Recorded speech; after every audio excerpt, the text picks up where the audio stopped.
Okay, for angular motion, now you're familiar with a lot of the ideas of angular motion. I'm going to give you the entire framework here. And this framework ought to be helpful in preparing for the test most of you all have not yet taken and need to take within the next 24 hours or so. If theta is your angular position, now I'm calling theta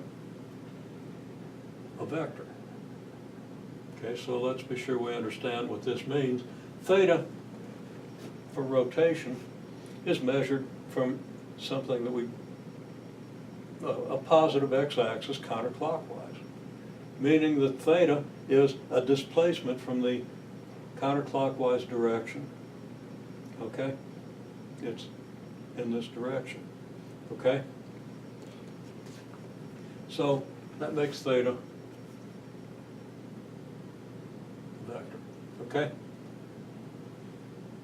Even more specifically, a change in theta is certainly a vector. So omega, vector omega, which is the derivative of theta with respect to time, in other words, the limiting value of change in theta divided by change in time, change in theta in radians, change in time in seconds, so it's in radians per second. It's also got a direction.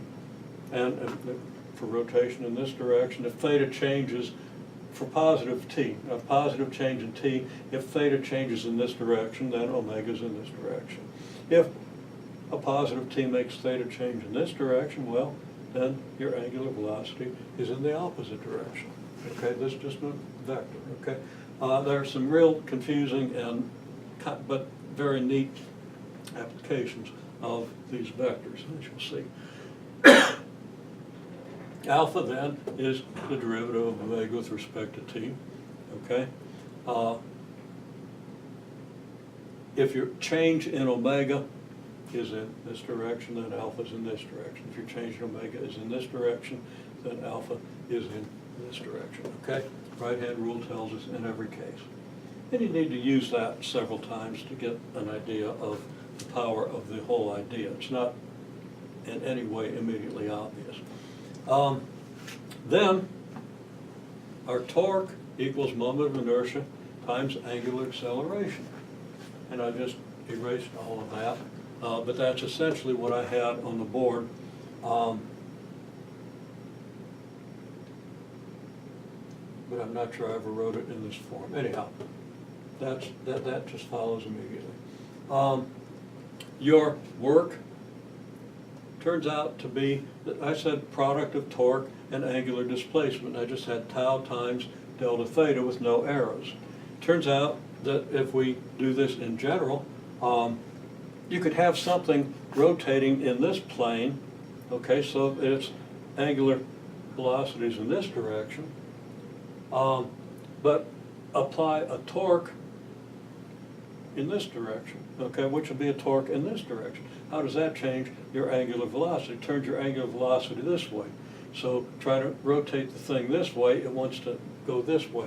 Well, that's a little confusing, but that's one of the things we get out of this, and we'll deal with that. You don't need to understand that right away. If you've ever done the thing with a bicycle wheel where you try to turn it like this, and the bicycle wheel tries to turn in some counterintuitive direction, it's a good thing it does, or you wouldn't ever be able to ride a bicycle, incidentally, but you didn't analyze that.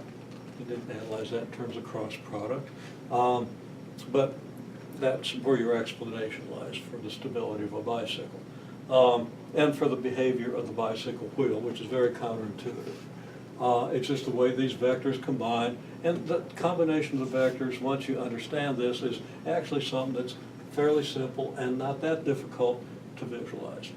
Okay? Well, then we have the thing that we already know, the thing we started with, kinetic energy is I omega squared. And let's just say that, and I've got a couple of the analogies written here. I don't have them all. Tau equals I alpha. Well, tau is like a force, and alpha is an acceleration, but it's an angular acceleration. This is like F equals ma.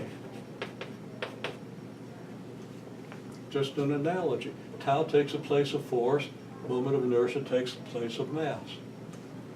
Here, work.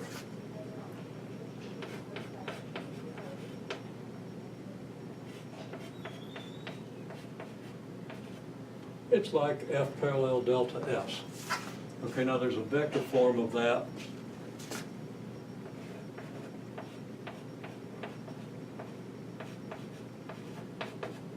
Which is the vector form F dotted with the delta S and the dot product. Not everybody knows dot product, but it's a very simple, an incredibly simple calculation. And if you understand the F parallel delta S and how to project one vector and another, this is just a way of calculating the same thing that's much, much simpler. Okay, so we have these analogies. Kinetic energy is I omega squared. And then you have this L equals I omega. Now what's I omega like? I is like mass, omega is like velocity, right? Okay? So when you go from linear to angular, I takes the place of mass, omega takes the place of velocity.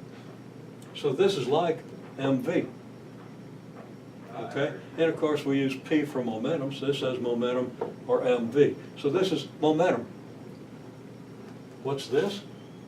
Well, it's like a momentum, but it's what we call angular momentum. Okay, the units for work and kinetic energy are joules, either way. You multiply the units of I by the units of omega squared, you get joules. You multiply the units of tau by the units of delta theta, you get joules. Among other things, that means that work you do or kinetic energy you have can be converted to rotational work or kinetic energy. And it's just a straightforward conversion. Okay? Angular momentum and linear momentum are two different things. That's why we call this angular momentum. We call this just momentum, but if we want to be really clear about the